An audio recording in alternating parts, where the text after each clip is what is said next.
كتير كنت باعملها وكانت بتفشل معايا، وكمان كانت ساعات بتشرب زيت، وساعات كنت أطلّعها من الزيت كانت تطرى كده وما تبقاش مقرمشة زي ما أنا عايزة، زي ما بنجيبها من برّه. النهارده هاقول لِك على كل التكات اللي فيها اللي تخلّي كل ده ما يحصلش معاكِ زي ما كان بيحصل معايا. كل المعلومات دي هاقولها لِك في آخر الفيديو، ودي طريقتي اللي عمري ما أغيّرها ونفس المقادير ونفس الحاجات ونفس المكونات، وهنعملها في الخلاط مع بعض وهتنجح معاكِ من أول مرّة، وزي ما أنتم سامعين القرمشة مقرمشة من برّه وطرية من جوّه.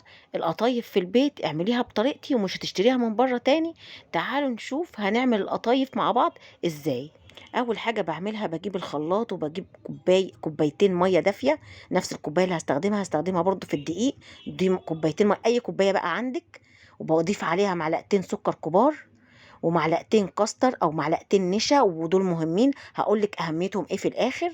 ما عندكيش كاستر حطي نشا، ومعلقة بيكنج باودر كبيرة، أنا مش هاحط خميرة، وباضيف بقى كوبايتين الدقيق بنفس الكوباية اللي حطيت بيها المَيّة، وخلاص على كده.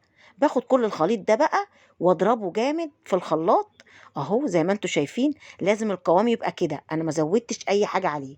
وبعدين باجرب كده المعلقة مش بتسيل ومش بتخش على بعضها أهو، والعلامة ما دخلتش على بعضها تاني، يبقى كده الخليط مظبوط. حسيتيه أخف من كده بتحطي معلقة دقيق تاني أو حاجة، المهم يتضبط معاكي. حسيتيه أتقل بتزودي مية دافية. بس كده باصفيه عشان أضمن إن هو ما فيهوش أي تكتلات، وباغطيه وباركنه على جنب. هاقول لكم ليه ما حطيتش خميرة، وهاقول لكم على كل حاجة آخر الفيديو. باسيب العجينة ترتاح 5، 10 دقايق كده، وبعدين باجي باسخّن الطاسة وبادهنها بالمنديل دهنة زيت خفيفة جدًا، وبانزل أهو زي ما أنتم شايفين.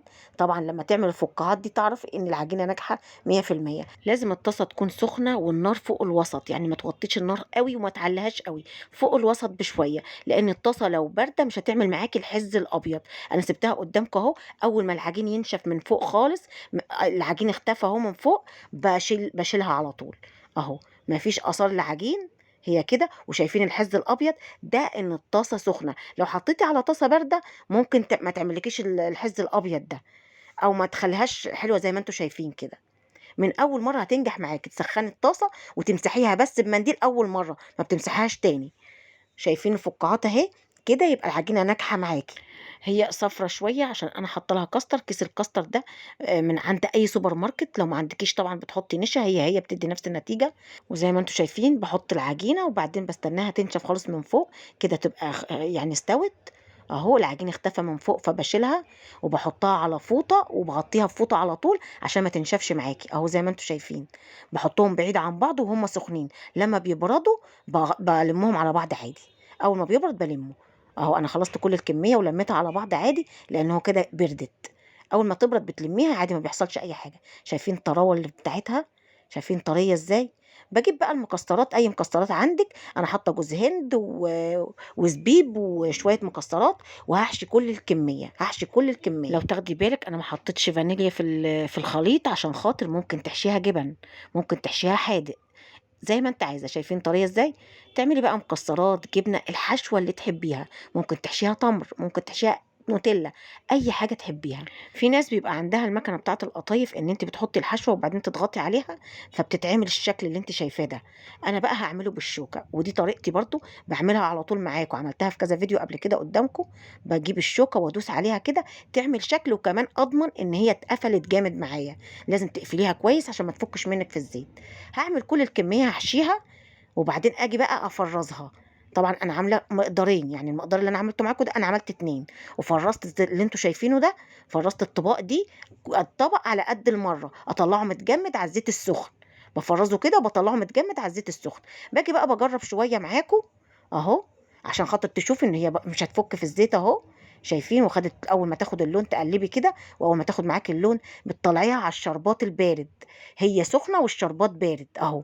لازم الشربات يكون بارد، أنا كنت كمان حاطاه في التلاجة، أنا باعمل كمية وباحطها في التلاجة للحلويات اللي باعملها، تكون عايزة شربات بارد أو ساقع باطلّعه أعمل بيه، أنا باعمل كمية وباحتفظ بيها في التلاجة. باطلّعه بقى من الشربات، باسيبه في الشربات لحد ما تاني طاسة تطلع، بس أطلّعه من الشربات لمّا باجي أطلّع الطاسة التانية، بتسيبيه في الشربات شوية يشرب من الشربات لحد ما الطاسة تانية تطلع.